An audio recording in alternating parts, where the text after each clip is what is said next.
Hello everyone, welcome to our channel. നമ്മൾ കേരള ചരിത്രമാണ് പഠിക്കുന്നത്. ഹിസ്റ്ററി എന്ന ടോപ്പിക്കിലെ കേരള ഹിസ്റ്ററി എന്ന് പറയുന്ന ഒരു സബ് ടോപ്പിക് ഉണ്ട് PSCയിൽ. അതിനകത്ത് ഏറ്റവും പ്രധാനപ്പെട്ട ഒരു ടോപ്പിക്കാണ് നവോത്ഥാന നായകന്മാർ. PSCക്ക് വളരെ ഇഷ്ടമുള്ള ഒരു മേഖലയാണ്. എല്ലാ ക്വസ്റ്റ്യൻ പേപ്പറിലും, അത് പ്രിലിംസ് ആയിക്കോട്ടെ, മെയിൻസ് ആയിക്കോട്ടെ, LDCD ആയിക്കോട്ടെ, LGS ആയിക്കോട്ടെ, സെക്രട്ടേറിയറ്റ് അസിസ്റ്റൻ്റ് ആയിക്കോട്ടെ, എത്ര വലിയ എക്സാം ആയാലും എത്ര ചെറിയ എക്സാം ആയാലും അതിൽ നിന്ന് 1, 2, 3 ക്വസ്റ്റ്യൻസ് നവോത്ഥാന നായകന്മാർ അവരെ ചുറ്റിപ്പറ്റിയിട്ടൊക്കെ ഉണ്ടാവാറുണ്ട്. അപ്പോൾ തീർച്ചയായും നമ്മൾ പഠിച്ചിരിക്കേണ്ട ഒരു വിഷയം തന്നെയാണ് നവോത്ഥാന നായകന്മാർ. പലവട്ടം നമ്മൾ റിവൈസൊക്കെ ചെയ്യേണ്ടതായിട്ടുണ്ട്. 8 പാർട്ടോളം നമ്മൾ ഓൾറെഡി തീർത്ത് കഴിഞ്ഞിട്ടുണ്ട്. അപ്പോൾ അതിൻ്റെ അർത്ഥം അത്രയും അധികം നമ്മൾ പഠിച്ചു അല്ലെങ്കിൽ നമ്മുടെ ക്ലാസ്സുകൾ കഴിഞ്ഞിട്ടുണ്ട്. അപ്പോൾ തീർച്ചയായും ഇതിക്ക് മുന്നത്തെ കാണാത്തവർ അവിടെ പോയി അത് കണ്ടതിന് ശേഷം വരിക. കാരണം എന്താണെന്ന് വെച്ച് കഴിഞ്ഞാൽ നമ്മളൊരു കാലഗണന പാലിച്ചിട്ടുണ്ട് ഈ നവോത്ഥാന നായകന്മാരെ നിങ്ങൾ പഠിപ്പിക്കുമ്പോൾ. കാരണം അവർ ജനിച്ച വർഷത്തിൻ്റെ ഒരു ഓർഡറിലാണ് നമ്മൾ പഠിക്കുന്നത്, അല്ലാണ്ട് വളരെ റാൻഡം ആയിട്ടല്ലാതെ നിങ്ങൾക്ക് കാര്യങ്ങൾ ഓർത്തിരിക്കാനും ഒക്കെ. ഇതൊക്കെ കാണാപ്പാടം പഠിക്കലൊന്നും എളുപ്പമല്ലല്ലോ. എല്ലാവരും ഇങ്ങനെ കാണാപ്പാടം നമുക്ക് പഠിച്ചു വയ്ക്കാൻ പറ്റില്ല. ഈ ഒരു ടോപ്പിക്ക് മാത്രമല്ല, ഇനി ഇതുപോലെ ജോഗ്രഫി, ഇന്ത്യൻ ഹിസ്റ്ററി പഠിക്കണം. ഹിസ്റ്ററിയിൽ തന്നെ ഒരു ടോപ്പിക്ക് കൂടെ നമ്മൾ കടന്നു പോയോണ്ടിരിക്കണം. ഇനി ഇന്ത്യൻ ഹിസ്റ്ററി പഠിക്കണം, അതുപോലെ തന്നെ നമുക്ക് ജോഗ്രഫി പഠിക്കാനുണ്ട്, നമുക്ക് മലയാളം, സാഹിത്യം, കണക്ക് ഒക്കെ പഠിക്കണം അല്ലേ. അതിനകത്ത് തന്നെ കണക്കിലൊക്കെ ഒരു 100 ഇക്വേഷനൊക്കെ ഉണ്ടാവും. അപ്പോൾ എല്ലാം പഠിച്ച് നമ്മുടെ മൈൻഡ് ഭയങ്കര ഈ പറയുന്ന പോലെ ക്ലട്ടേർഡ് ആവാതിരിക്കാനായിട്ട് നമ്മൾ ഇങ്ങനത്തെ ചെറിയ ചെറിയ ഒരു രീതിയിൽ കൂടെ മെത്തേഡുകളൊക്കെ യൂസ് ചെയ്ത് കഴിഞ്ഞാൽ കുറച്ചും കൂടി ഈസി ആയിട്ട് നമുക്ക് മനസ്സിലാക്കിയിരിക്കാനായിട്ട് സാധിക്കും. പിന്നെ ചില കാര്യങ്ങളൊക്കെ നമ്മൾ കാണാപ്പാടം പഠിക്കണം, അത് നമ്മൾ ഓർത്തിരിക്കണം. അങ്ങനത്തെ കാര്യങ്ങൾ അങ്ങനെ ചെയ്യുക. പലവട്ടം റിവിഷൻ നടത്തുക എന്നുള്ളതാണ് ഇതിനകത്തൊക്കെ നമുക്കുള്ള ഒരു പ്രധാനപ്പെട്ട വിഷയം. ഇതൊക്കെ ഓർക്കുന്നതിന് വേണ്ടിയിട്ട് കേട്ടോ. അപ്പോൾ നോക്കാം, നമുക്ക് കണ്ടിന്യൂ ചെയ്യാം. ഈ 9ാമത്തെ പാർട്ടിൽ നമ്മൾ പഠിക്കാൻ പോകുന്നത് C. കേശവനെ കുറിച്ചാണ്. ആദ്യമായിട്ട് പഠിക്കാൻ പോകുന്നത് C. കേശവൻ. നോക്കൂ, ജനിച്ചത് 1891 മെയ് 21 1891 മെയ് 21. അദ്ദേഹം ജനിച്ച ഭവനം തട്ടാൻ്റെ കിഴക്കേതിൽ എന്ന് പറയുന്ന ആ ഭവനത്തിൻ്റെ പേരെന്താണ്? തട്ടാൻ്റെ കിഴക്കേതിൽ. ജന്മസ്ഥലം മയ്യനാട്, കൊല്ലം. ജന്മസ്ഥലം ഏതാണ്? മയ്യനാട്, കൊല്ലം. ഇത് വളരെ എന്താ പറയുക, ബേസിക് ആയിട്ടുള്ള ഇൻഫർമേഷനാണ് ഇതിന്. എന്നാൽ ഇത്രയും ബേസിക് ആയിട്ടുള്ള ഇൻഫർമേഷനിൽ നിന്ന് വരെ ചോദ്യങ്ങൾ ചോദിച്ച് കണ്ടിട്ടുണ്ട്. കോഴഞ്ചേരി പ്രസംഗം എല്ലാവരും കേട്ടിട്ടുണ്ടാവും അല്ലേ? വിവാദമായ കോഴഞ്ചേരി പ്രസംഗം 1935 നടത്തിയത് ആരാണ്? ഇദ്ദേഹമാണ്. അദ്ദേഹത്തിൻ്റെ ഒരു പ്രതിമയുണ്ട്, C. കേശവൻ്റെ ഒരു പ്രതിമയുണ്ട്. അതെവിടെയാണ്? അത് കോഴഞ്ചേരി, പത്തനംതിട്ടയിലാണ്. ആ കോഴഞ്ചേരി പ്രസംഗം നടന്ന അവിടെ തന്നെയാണ് C. കേശവൻ്റെ ഒരു പ്രതിമയുള്ളത്. നിവർത്തന പ്രക്ഷോഭത്തിലെ പ്രധാന നേതാവാണ്. 1932 നിവർത്തന പ്രക്ഷോഭം എന്താന്നൊക്കെ നമ്മൾ വളരെ ഡീറ്റെയിൽഡ് ആയിട്ട് സാമൂഹിക പ്രക്ഷോഭങ്ങൾ, രാഷ്ട്രീയ പ്രക്ഷോഭങ്ങൾ, സാമൂഹിക മുന്നേറ്റത്തിൻ്റെ ഭാഗമായിട്ടുണ്ടായ സമരങ്ങൾ, കൊളോണിയലിസത്തിനെതിരായിട്ടുണ്ടായ സമരങ്ങൾ എന്നൊക്കെ പറഞ്ഞിട്ട് പല വിഭാഗങ്ങളായിട്ട് മുൻ ക്ലാസ്സുകളിൽ പഠിച്ചിട്ടുണ്ട്. അപ്പോൾ അത് കാണാത്ത ആൾക്കാർക്ക് അത് പോയി കാണാം. കാരണം ഞാൻ ഇവിടെ നിവർത്തന പ്രക്ഷോഭം എന്താണെന്ന് ഡീറ്റെയിൽ ചെയ്യാൻ നിന്ന് കഴിഞ്ഞാൽ അത് വെറുതെ ക്ലാസ് ഇങ്ങനെ നീട്ടി കൊണ്ടുപോവേ കാര്യമുള്ളൂ. അത് നിങ്ങൾക്ക് ഭയങ്കര ഓൾറെഡി പഠിച്ച ആളുകൾക്ക് ചിലപ്പോൾ അത് ബുദ്ധിമുട്ടായിരിക്കും. എല്ലാ പോയിന്റുകളും ചിലപ്പോൾ എനിക്കിവിടെ പറയാനും സാധിച്ചൊന്നും വരില്ല.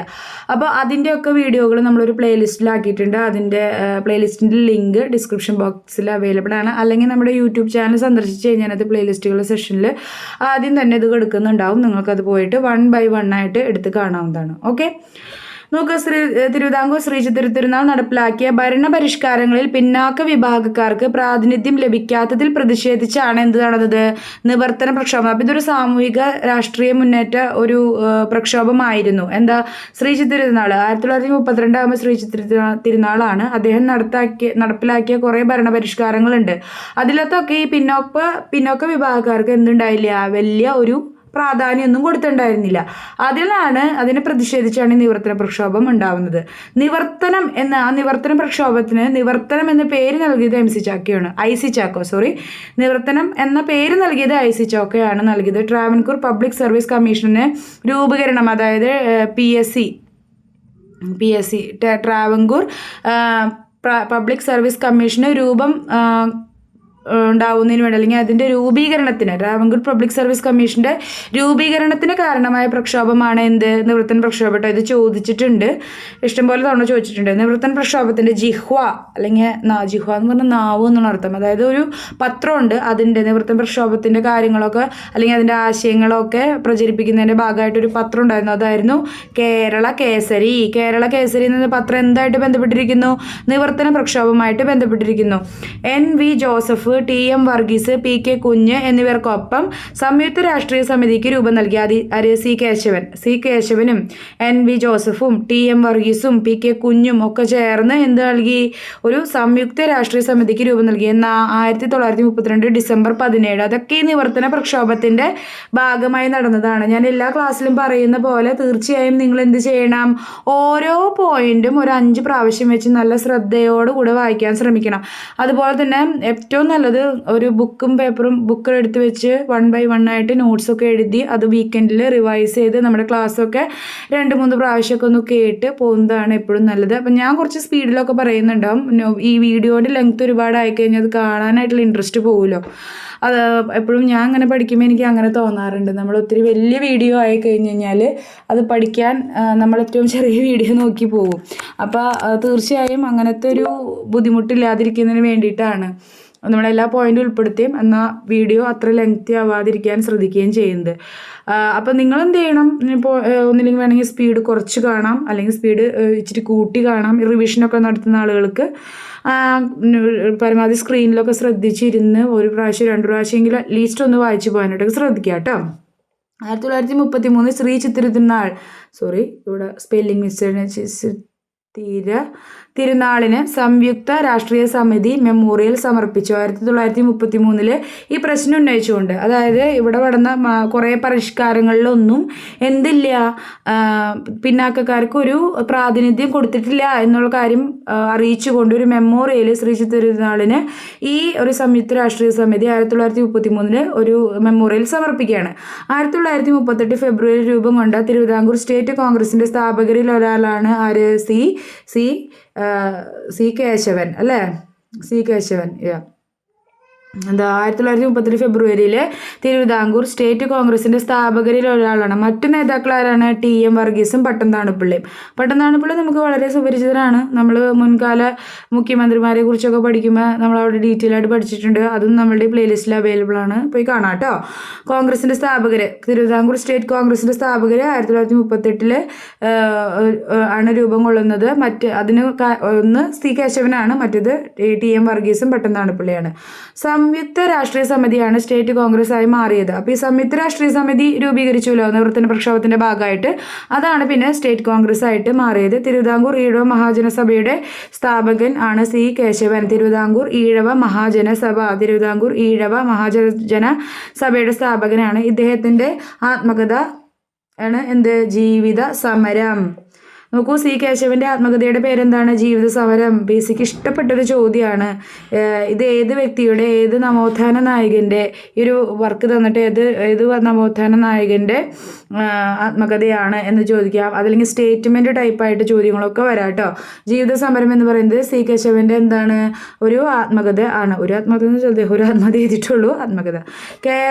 സിംഹള സിംഹം, തിരുവിതാംകൂറിലെ കിരീടം വയ്ക്കാത്ത രാജാവ് എന്നൊക്കെ അദ്ദേഹം അറിയപ്പെട്ടു. അപ്പോൾ സി കൃഷ്ണൻ വേറെ ഉണ്ട് കേട്ടോ. സി കേശവൻ വളരെ ഒരു ഫേമസ് ആയിട്ടുള്ള ഒരു വ്യക്തിയാണ്. അദ്ദേഹത്തിന്റെ മറ്റുള്ള പേരുകളൊക്കെ എന്തൊക്കെയായിരുന്നു?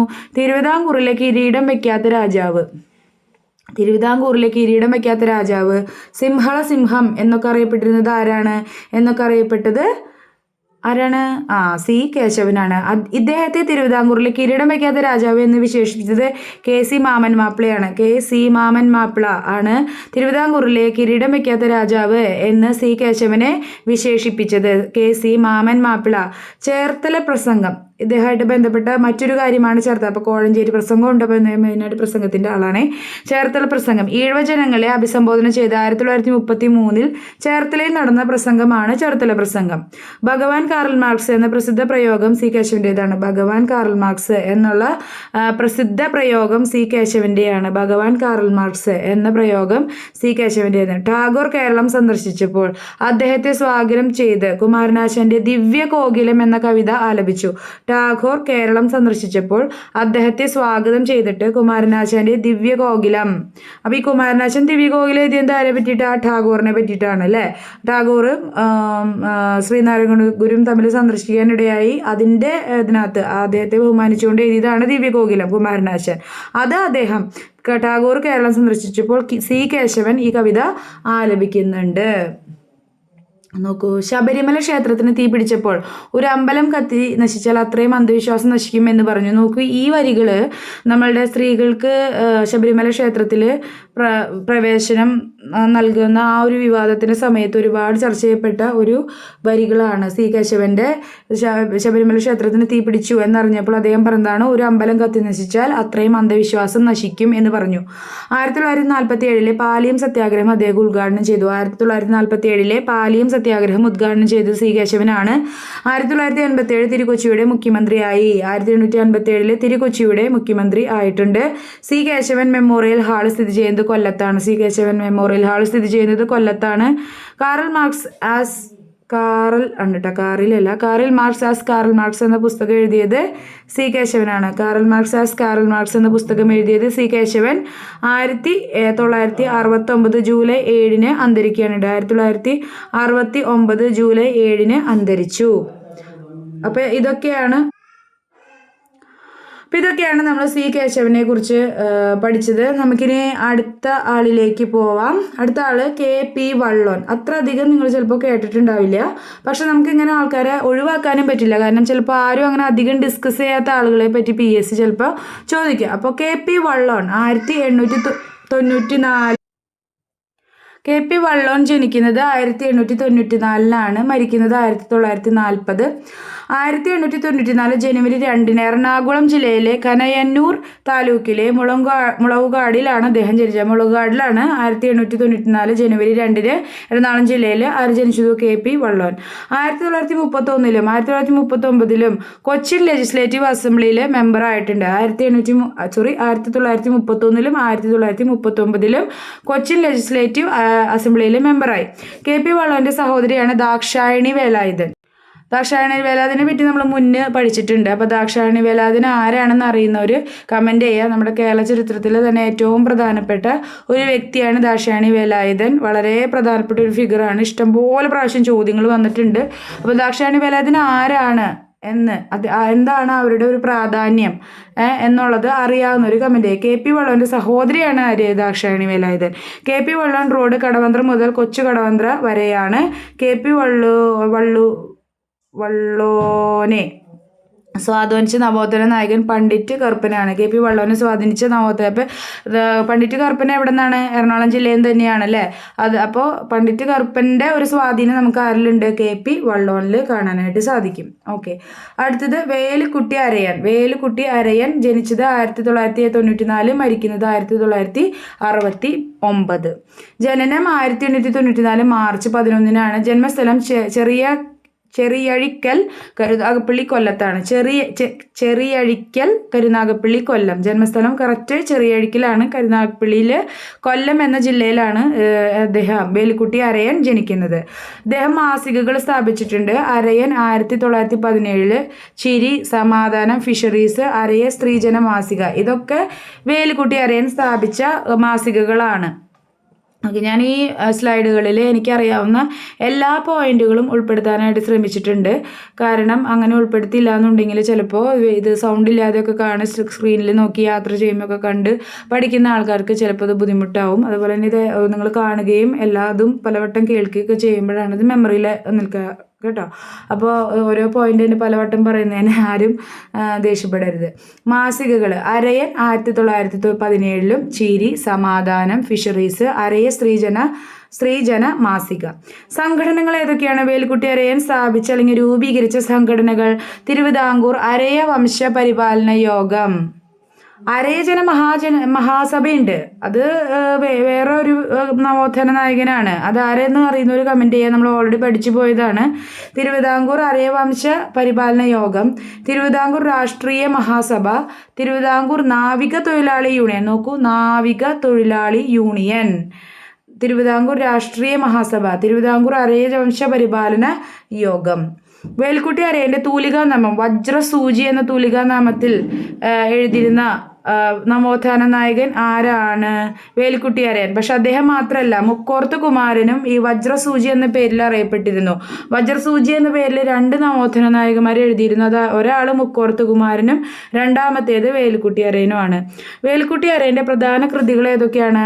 വാസവദത്ത നിർമ്മാണ ആട്ടക്കഥ, ഓണം, ഡേ കിരാതർ ജൂനിയം, ദീനയാം ദമയന്തി, ചിരിക്കുന്ന കവിതകൾ, സത്യഗീത, ചിന്തിപ്പിക്കുന്ന കവിതകൾ, ഭാഗ്യപരീക്ഷകൾ, ലോകദാസൻ. ഇതധികം അങ്ങനെ ചോദിച്ച് കണ്ടിട്ടില്ല, എങ്കിലും രണ്ട് മൂന്ന് പ്രാവശ്യം വായിച്ച് തീർച്ചയായും ഓർമ്മയിൽ വെക്കുക. വാസുദേവത്വ നിർമ്മാണ ആട്ടക്കഥ, ഓണം, ഡേ കിരാതർ ജൂനിയം, ദീനയാം ദമയന്തി, ചിരിക്കുന്ന കവിതകൾ, സത്യഗീത, ചിന്തിപ്പിക്കുന്ന കവിതകൾ, ഭാഗ്യപരീക്ഷകൾ. അതൊരു നോവലാണ്. ലോകദാസൻ. അരയർക്ക് വേണ്ടി നിശാ പാഠശാല നാടകം തുടങ്ങിയത് ഇദ്ദേഹമാണ്. നിശാ പാഠശാല നാടകം തുടങ്ങിയത് ആരാണ്? വേലുക്കുട്ടി അരയനാണ്. ഇദ്ദേഹം ഒരു ശാസ്ത്രജ്ഞൻ കൂടിയായിരുന്നു.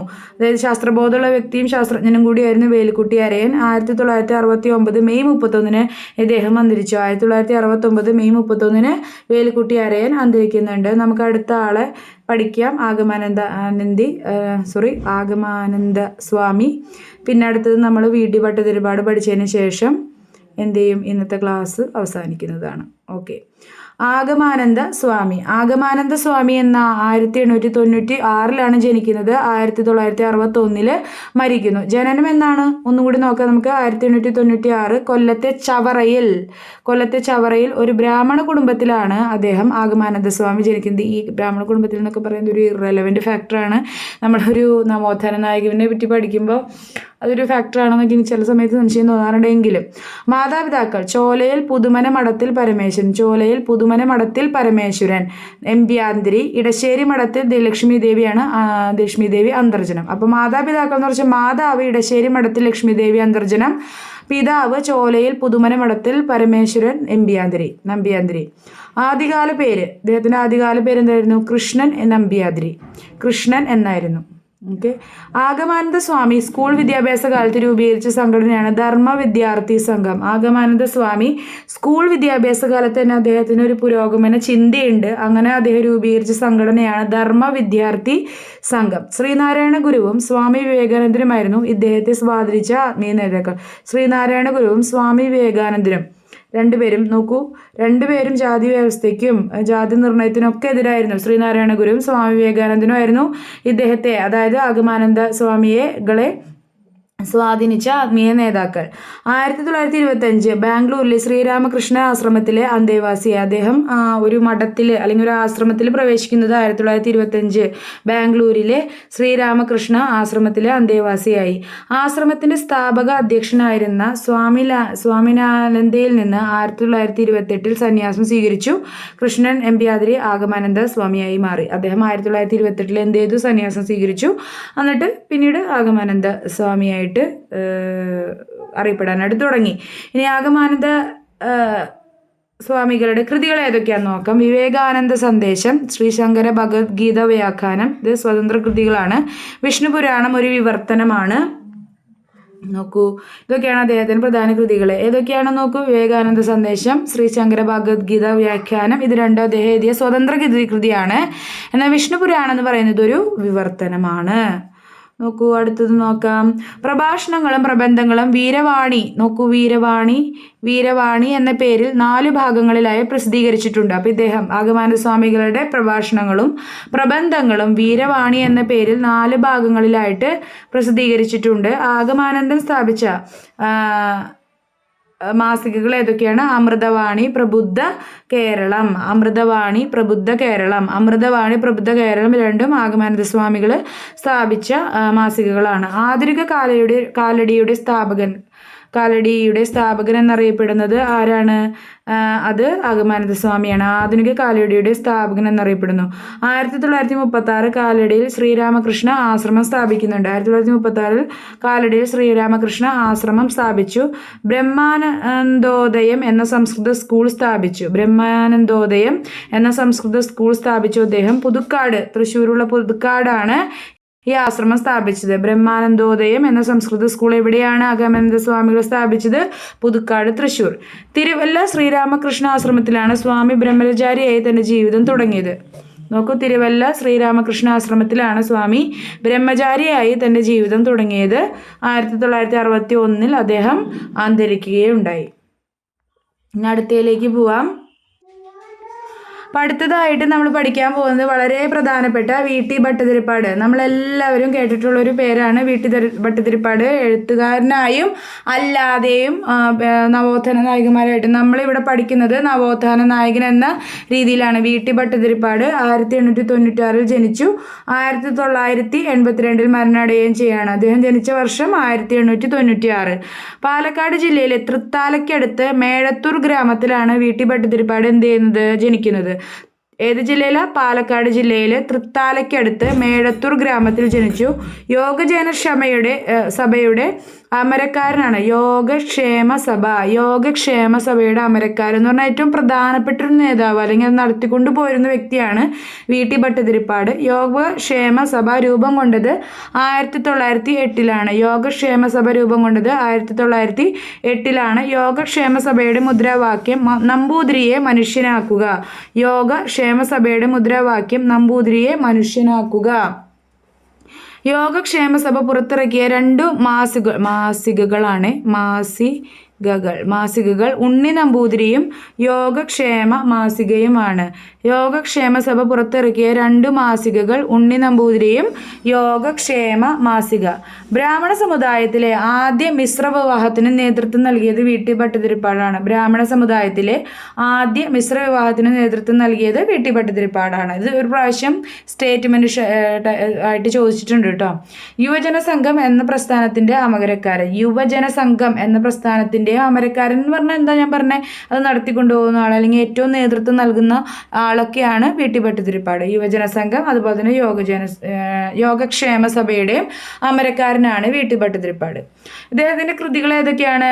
രജനീരംഗം, കണ്ണീരും കിനാവും, ഇതെല്ലാവരും കേട്ടിട്ടുണ്ടാവില്ല. അതുപോലെ തന്നെ അടുക്കളയിൽ നിന്ന് അരങ്ങത്തേക്ക്, ചക്രവാളങ്ങൾ, പൊഴിഞ്ഞ പൂക്കൾ, വെടിവെട്ടം, സത്യം എന്നത് ഇവിടെ മനുഷ്യനാകുന്നു, കർമ്മവിഭാഗം, ഇതൊക്കെ ആരുടെ വർക്കുകളാണ്, ആരുടെ കൃതികളാണ്? VT ഭട്ടതിരിപ്പാട്.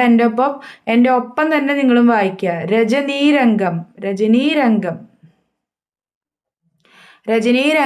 കണ്ണീരും കിനാവും, അടുക്കളയിൽ നിന്ന് അരങ്ങത്തേക്ക്, ചക്രവാളങ്ങൾ, പൊഴിഞ്ഞ പൂക്കൾ, ഇത് ഇമ്പോർട്ടൻ്റ് ആണ്, പൊഴിഞ്ഞ പൂക്കൾ, വെടിവെട്ടം, സത്യം എന്നത് ഇവിടെ മനുഷ്യനാകുന്നു, കർമ്മവിഭാഗം. ഓക്കെ, ഓർത്തിരിക്കുക, 2-3 വട്ടം കൂടി വായിക്കുക. ഇനി അദ്ദേഹം 2 ആത്മകഥകൾ എഴുതിയിട്ടുണ്ട്. ഒന്ന് കണ്ണീരും കിനാവും, മറ്റേത് കർമ്മവിഭാഗം. ഇതൊരു പ്രധാനപ്പെട്ട കാര്യമാണല്ലേ. സാധാരണ ഒരു ആത്മകഥ ഉണ്ടാവുള്ളൂ, എന്നാൽ VT ഭട്ടതിരിപ്പാടിന് 2 ആത്മകഥകൾ അദ്ദേഹം എഴുതിയിട്ടുണ്ട്. കണ്ണീരും കിനാവും, പിന്നെ കർമ്മവിഭാഗം. അദ്ദേഹത്തിന്റെ ആദ്യത്തെ നാടകമാണ് അടുക്കളയിൽ നിന്ന് അരങ്ങത്തേക്ക്. 1929 അത് പുറത്തു വന്നത്. അടുക്കളയിൽ നിന്ന് അരങ്ങത്തേക്ക് ആദ്യമായി സ്റ്റേജ് ചെയ്തതാണ് 1929. ആദ്യ കഥാസമാഹാരമാണ് രജനീരംഗം. അദ്ദേഹത്തിന്റെ കഥാസമാഹാരമാണ് രജനീരംഗം.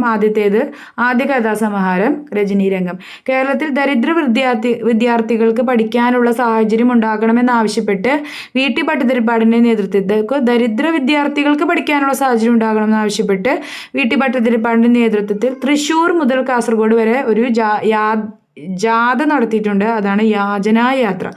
1931 സവർണ ജാഥ, അങ്ങനെ ഇങ്ങനെയൊക്കെ കുറേ ജാഥകൾ നമ്മൾ പഠിച്ചു ഓൾറെഡി.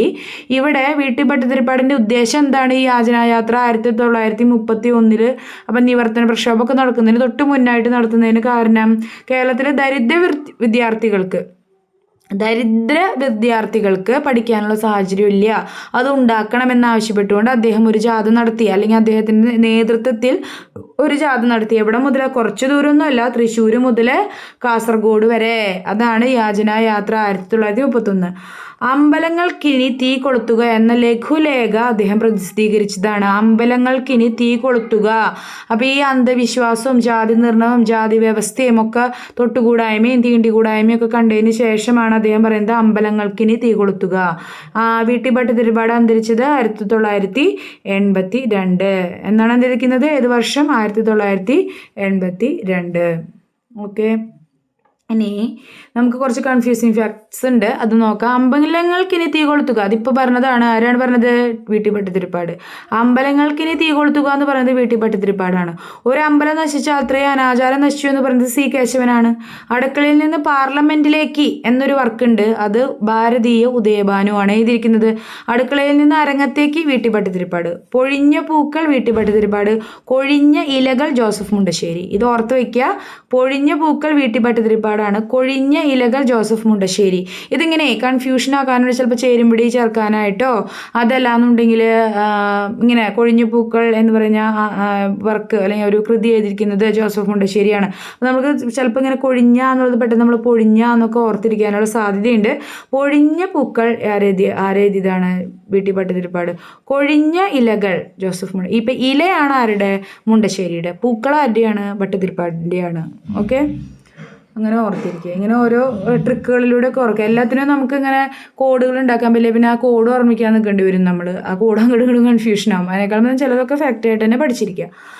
ഇപ്പോൾ 25 മിനിറ്റ് ആയി ഓൾറെഡി. അപ്പോൾ ഇത്രയൊക്കെയാണ് നമ്മൾ ഇന്നത്തെ ക്ലാസ്സിൽ പഠിക്കുന്നത്. അപ്പോൾ ഇതുവരെ നവോത്ഥാന നായകന്മാരും തുടങ്ങാത്ത ആളുകൾ ഏറ്റവും പെട്ടെന്ന് പോയി തുടങ്ങുക. ഇതിക്ക് മുന്നുള്ള ക്ലാസ്സുകളും കാണാം. നമുക്ക് എന്തെങ്കിലും സജഷൻ ഉണ്ട്, നിങ്ങൾക്ക് കൂടുതലായിട്ട് എന്തെങ്കിലും എക്സ്പ്ലനേഷൻ സംശയങ്ങളൊക്കെ ഉണ്ടെന്നുണ്ടെങ്കിൽ തീർച്ചയായും കമൻറ്റ് ബോക്സിലിടുക. കൂടുതൽ വിവരങ്ങൾ അറിയാം, ഈ പഠിച്ച ആരെങ്കിലും പറ്റി അറിയാമെന്നുണ്ടെങ്കിൽ അതും തീർച്ചയായിട്ടും ഇടുക. പിന്നെ എന്തെങ്കിലും സജഷൻസ് ഉണ്ടെങ്കിൽ അതും തരിക. അപ്പോൾ ക്ലാസ് ഇഷ്ടമായെങ്കിൽ ലൈക്ക് ചെയ്യുക, സബ്സ്ക്രൈബ് ചെയ്യുക, ഷെയർ ചെയ്യുക. അടുത്ത ക്ലാസ്സിൽ കാണാം. Tata, bye bye, thank you.